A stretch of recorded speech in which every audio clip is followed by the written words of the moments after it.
आज हम कक्षा 9 में द्रव्य या मैटर के बारे में पढ़ेंगे। द्रव्य क्या है? द्रव्य या मैटर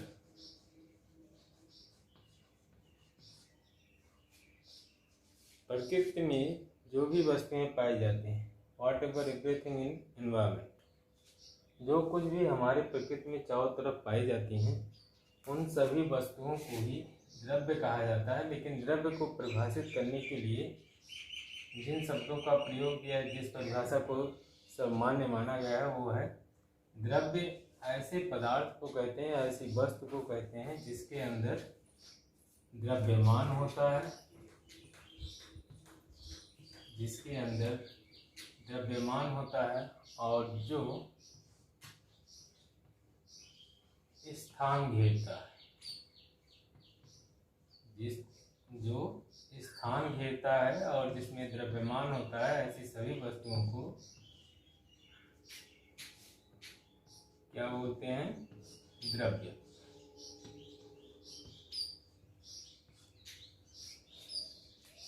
तो द्रव्य की परिभाषा, द्रव्य क्या है? द्रव्य पदार्थ है। पदार्थ आज तक हम लोगों ने, लेकिन अब साइंटिफिक वर्ड या वैज्ञानिक शब्द के रूप में उसके लिए जो हम शब्द प्रयोग में लाएंगे वो है द्रव्य। द्रव्य क्या है? ऐसी वस्तुएं जिनमें द्रव्यमान होता है और जो स्थान घेरती हैं, उन्हें हम द्रव्य कहते हैं।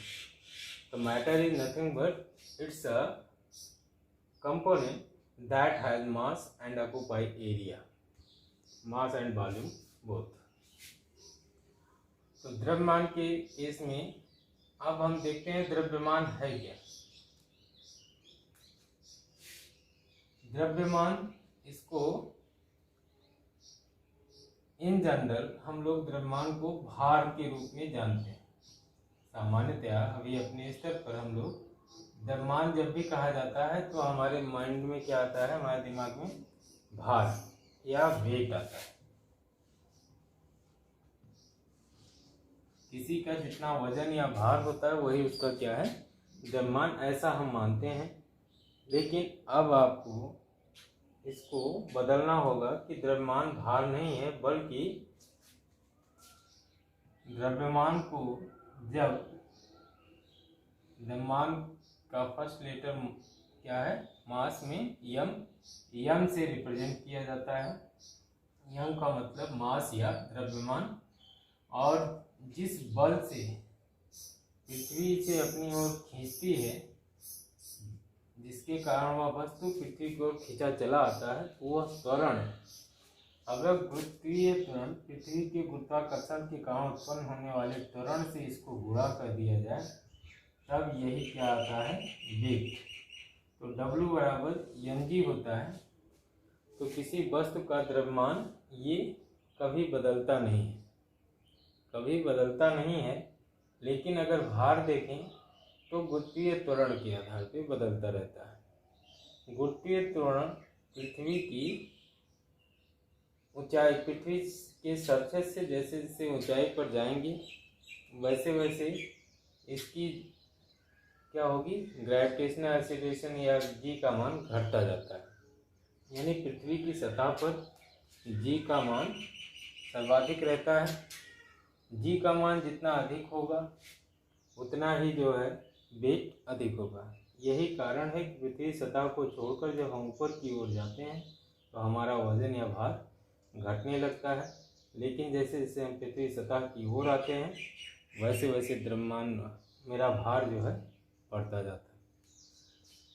अब क्योंकि हम पृथ्वी सतह से पृथ्वी के केंद्र के अंदर जा नहीं सकते, इसीलिए जी का मान हम क्या कहते हैं कि पृथ्वी सतह पर ही सर्वाधिक होता है। क्योंकि हम पृथ्वी के केंद्र की ओर जाएंगे जैसे जैसे, वैसे वैसे जी का मान बढ़ता जाएगा।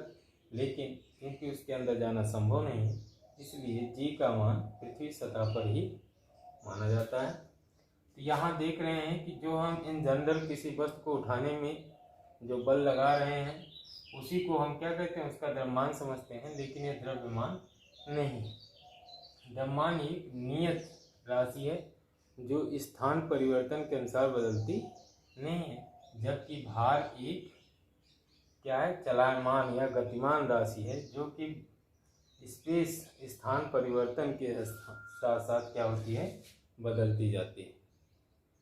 तो द्रव्यमान एक नियत है जो कि वस्तु के केंद्र में स्थित होता है। वस्तु का जो पूरा संपूर्ण द्रव्यमान होता है वो उसके एक बिंदु पर केंद्रित होता है और उस बिंदु को उसका गुरुत्व केंद्र कहते हैं। तो गुरुत्व केंद्र पर ही किसी वस्तु का संपूर्ण द्रव्यमान केंद्रित होता है। अब इस द्रव्यमान को समझने के लिए हम लोग, जैसे ये चाक है, चाक का वजन अगर हम यहाँ हाथ में उठा करके देखते हैं, इसमें जितने पार्टिकल्स हैं, जितने कण पाए जा रहे हैं, उन सभी कणों को मिला करके इस द्रव्यमान का मान निकाला जाता है। तो जितने कण हैं वो सब मिल करके जब एक साथ जोड़े जाते हैं तो उनमें वैसे द्रव्यमान को परिभाषित करने के लिए परमाणु के स्तर पर लिया जाता है कि जितने भी किसी भी पदार्थ में जितने परमाणु पाए जाते हैं, उन परमाणुओं में पाए जाने वाले न्यूक्लियनों की संख्या, और न्यूक्लियन न्यूट्रॉन और प्रोटॉन को कहते हैं। न्यूक्लियनों की संख्या को उनके द्रव्यमान से गुणा कर दिया जाता है, तो प्रोटॉनों और न्यूट्रॉनों की संख्या को मिला करके ही द्रव्यमान बनता है। तो फिलहाल यहाँ पर हमें केवल इतने से मतलब है कि द्रव्य क्या है। द्रव्य एक ऐसा पदार्थ है जिसमें द्रव्यमान होता है और जो स्थान घेरता है। अब द्रव्य किन किन अवस्थाओं में, किन किन रूपों में पाया जाता है। इन जनरल हम देखते हैं कि द्रव्य जो है 3 अवस्थाओं में पाया जाता है। द्रव्य 3 अवस्थाओं में पाया जाता है। जिन जिन रूप में या जिन अवस्थाओं में पाया जाता है उसमें है, पहला ठोस, दूसरा द्रव, तीसरा गैस। ठोस, द्रव और गैस। तो सबसे पहले आपको द्रव्य क्या है। द्रव्य एक पदार्थ है। कैसा पदार्थ है, जिसमें द्रव्यमान होता है और जो स्थान घेरता है। इसका परीक्षण भी आप कर सकते हैं किसी भी चीज़ को लेकर के। अगर किसी वस्तु को उठाने में अगर ताकत लग रही है तो उसमें द्रव्यमान है, और यदि उसको रखने के लिए जगह की आवश्यकता है तब वो क्या है, स्थान घेर रहा है, यानी इसमें वॉल्यूम है, आयतन है। स्थान घेरने का मतलब क्या है, उसको आयतन चाहिए। तो यदि वस्तु में द्रव्यमान है और आयतन है तो वो क्या है, द्रव्य। तो द्रव्य 3 अवस्थाओं में पाया जाता है, ठोस, द्रव और गैस। ठोस अवस्था क्या है, जब वस्तु में एक निश्चित आकृति, आकार और आयतन, आकार सी, जैसे चाक होता है बेलन के आकार का होता है, ये डस्टर है आयत के आकार या घनाभ के आकार का है। तो इसका आकार, अगर आकार निश्चित है, साइज नाप तोल, आकृति नाप तोल, लंबाई, चौड़ाई और मोटाई अगर निश्चित है, वो साइज, शेप, साइज, और इसके अलावा अगर इनको देखा जाए जिसका आकृति, आकार, आयतन, तीनों का गुणनफल, लंबाई, चौड़ाई, मोटाई या ऊंचाई, तीनों का अगर गुणा कर दिया जाए तो इसको जितना स्थान लग रहा है वो स्थान आ जाएगा, और उसको बोलते हैं वॉल्यूम या आयतन। तो ऐसी वस्तुएं जिनके तीनों निश्चित होते हैं, क्या, आकृति, आकार और आयतन, उनको हम क्या बोलते हैं, ठोस। तो ठोस अवस्था क्या है, वह अवस्था जिसमें पदार्थ का आकार निश्चित होता है, आकृति निश्चित होती है और आयतन। जैसे ये आपका डस्टर है, तो डस्टर क्या है, एक फिक्स है। इसे आप जब भी लेंगे इतना ही बड़ा रहेगा, इसे दबा के आप छोटा नहीं कर सकते, या इसे जो है आप पटक करके जो है इसे हल्का नहीं कर सकते। तो इसका आकृति और इसका शेप जो है जैसे घनाभ है, तो अभी घनाभ के आकार का ही रहेगा जब तक कि आप कोई बाहरी ताकत इस पर लगा करके, यानी काट करके, तोड़ करके इसे छोटा बड़ा न कर दें। तो अगर सारी कंडीशंस एज इट इज जैसे पहले थी वैसे ही रहेगी तो इसमें कोई परिवर्तन नहीं होगा। तो किसी वस्तु में यदि कोई परिवर्तन तब तक ना हो जब तक कि उस पर कोई वातावरण में परिवर्तन ना किया जाए, तो वह क्या कहलाएगा? ठोस। दूसरा आता है द्रव। पदार्थ की वह अवस्था जिसमें उसका क्या होता है? वॉल्यूम, आयतन तो निश्चित रहता है। अगर जो भी वस्तुएं बहने का गुण रखती हैं, बहती हैं, जैसे तेल बहता है, पानी बहता है, डीजल है, पेट्रोल है, दूध, मट्ठा, ये सभी वस्तुएं क्या होती हैं? बहती हैं। जिनमें बहने का गुण पाया जाता है वो सभी क्या कहलाती हैं? द्रव। फ्लूइडिटी, बहने का गुण यानी फ्लूइडिटी पाई जाती है। फ्लूइड होते हैं उनको हम, तरल होते हैं उनको हम द्रव कहते हैं। द्रव सामान्यतया उन वस्तुओं को कहते हैं जिनका आयतन निश्चित होता है। द्रव को नापने के लिए आप जानते हैं कि हम किसका उपयोग करते हैं? लीटर का। लीटर में, मिलीलीटर में, ml में छोटा मात्रक लेना है तो ml मिलीलीटर में, और बड़ा मात्रक लेना है तो लीटर में लेकर के नापा जाता है। तो जिसमें वॉल्यूम, अगर आप एक गिलास पानी लिए चाहे उसको लोटे में लेंगे तब भी एक गिलास के बराबर ही रहेगा। अगर उसे आप जग में ले लेंगे तब भी पानी का आयतन एक गिलास के बराबर ही रहेगा। उसकी मात्रा नहीं बदल रही। जब उसकी मात्रा नहीं बदलेगी तो क्या है? उसका आयतन नहीं बदल रहा, आयतन अपरिवर्तित है। लेकिन साइज और शेप जहाँ पर ये वस्तु रखी जा रही है, अगर आप उसे गिलास में रख रहे हैं तो गिलास के आकार का हो जा रहा है, गिलास की नाप तोल का है। अगर जग में रख रहे हैं तो जग के आकार का, जग के नाप तोल का। बाल्टी में रखते हैं तो बाल्टी के आकार का हो जा रहा है। तो जो जिस स्थान पर रखा जा रहा है उसी के अनुसार अपने अंदर शेप और साइज, आकृति और आकार में परिवर्तन कर रहा है। मतलब जिसका आयतन तो निश्चित है लेकिन आकृति और आकार अनिश्चित होते हैं, वो सभी क्या कहलाते हैं? द्रव। आते हैं गैस में। गैस तो द्रव के उदाहरण के रूप में आप देख रहे हैं क्या है? आपको हमने बताया दूध, मट्ठा, तेल और पानी, ये सभी क्या है? जल, द्रव अवस्था में पाए जाते हैं। गैस ऐसी वस्तुएं होती हैं जो कि कहीं पर भी निश्चित अवस्था में नहीं पाई जाती, जिनका आकृति, आकार और आयतन, ये तीनों क्या होता है? अनिश्चित।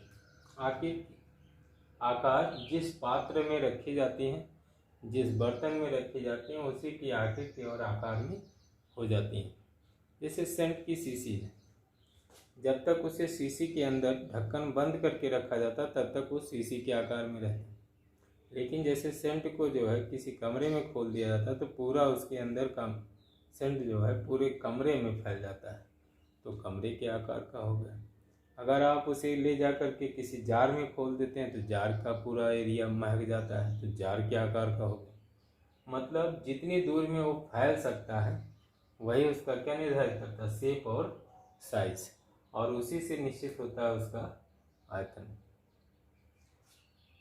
गैस चारों तरफ फैल सकता है। गैस में उड़ने का गुण पाया जाता है। अगर इसको स्थान दिया जाए, इसको बाहर से कोई प्रेशर, बाहर से कोई दबाव न लगाया जाए तो गैस पूरे वातावरण में क्या होती है? फैल जाती है। इसमें फैलने का गुण पाया जाता है। ये बड़ी तेज़ी के साथ फैलती है और अदृश्य रूप में आपको दिखाई नहीं पड़ती है, अदृश्य होती है।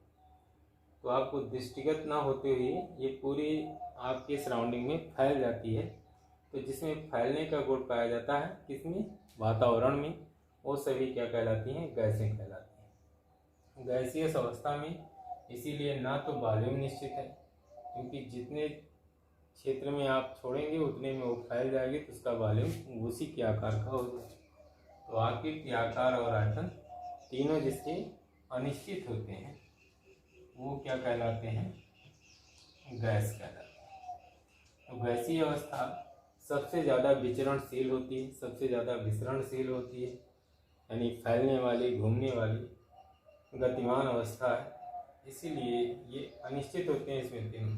तो हमें शेप, साइज और वॉल्यूम, आकृति, आकार और आयतन के आधार पर ठोस अवस्था, द्रव अवस्था और गैस अवस्था का वर्णन किया है यहाँ पर, और हमको करना भी है कि ठोस अवस्था में आकृति, आकार और आयतन तीनों निश्चित होते हैं, वो परिवर्तित नहीं होते हैं जब तक कि कोई बाह्य शक्ति या बाह्य बल बाहर से न अप्लाई किया जाए, कंडीशन में परिवर्तन न किया जाए। गैस में तीनों अनिश्चित होते हैं तब तक जब तक कि इसमें कोई बाहर से फोर्स ना अप्लाई किया जाए। और द्रव अवस्था, इसमें बहने का गुण पाया जाता है, जो तरल के रूप में रहती है उसे हम द्रव, जिसमें केवल वॉल्यूम निश्चित होता है, आयतन निश्चित होता है, बाकी चीज़ें क्या होती हैं, परिवर्तित होती रहती हैं। तो आयतन निश्चित, आकृति और आकार अनिश्चित, तो द्रव है। तीनों निश्चित ठोस, तीनों अनिश्चित गैस, और द्रव में केवल आयतन निश्चित, बाकी आकृति और आकार अनिश्चित होते हैं, तो वो क्या कहलाता है, द्रव। केवल आयतन निश्चित।